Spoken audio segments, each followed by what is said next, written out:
বিএমইটির পরিসংখ্যান অনুযায়ী 2022 থেকে 2025 পর্যন্ত 3 লক্ষের বেশি নারী শ্রমিক বিদেশে গমন করেছেন।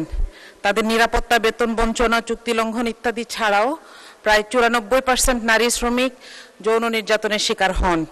আমার প্রশ্ন, তাদের নিরাপত্তা নিশ্চিতের জন্য তাদের নিয়োগকর্তা যাচাই, বীমা ইত্যাদির পাশাপাশি তাদের জন্য 24 ঘন্টা হটলাইন এবং সেফ হোমের কোনো ব্যবস্থা করা হবে কিনা?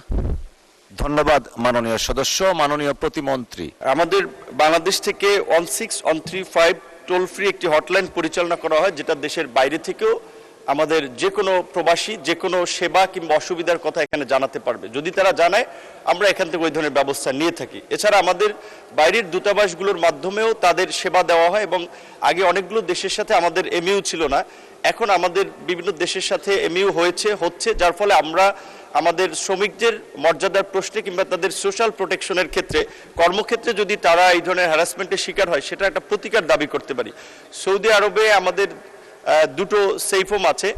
এছাড়া ওমান সহ মিডল ইস্টের কয়েকটা দেশে আরও পর্যায়ক্রমে সেফ হোম পরিচালনা করা হচ্ছে, এবং প্রকৃত অর্থে আগের চেয়ে এখন এই মিডল ইস্ট থেকে যে আমাদের নারী শ্রমিকরা একটা নির্যাতনের শিকার হয়ে আসছে, এখন সংখ্যাটা কিছুটা কমতেছে, এবং আমাদের আইনি সহায়তা প্রতিকার পাওয়ার জন্য আমাদের মন্ত্রণালয়ের এবং দূতাবাসের সমন্বয়ে সেখানে আইনি সহায়তাও দেওয়া হয়। এবং আমাদের নারী শ্রমিকদের বিশেষ করে পাঠানোর ক্ষেত্রে এখন আমরা একটু বেশি কেয়ারফুল হচ্ছি, যে প্রকৃত অর্থে তারা যেখানে যাচ্ছে সেখানে কাজের পরিবেশ এবং আপনার আইএলও কিংবা আন্তর্জাতিক সংস্থার যে মানদণ্ড অনুযায়ী শ্রমিকরা তাদের সোশ্যাল প্রোটেকশনগুলো পাবে কিনা, সেগুলো এনশিওর করার পরে আমরা পাঠাচ্ছি।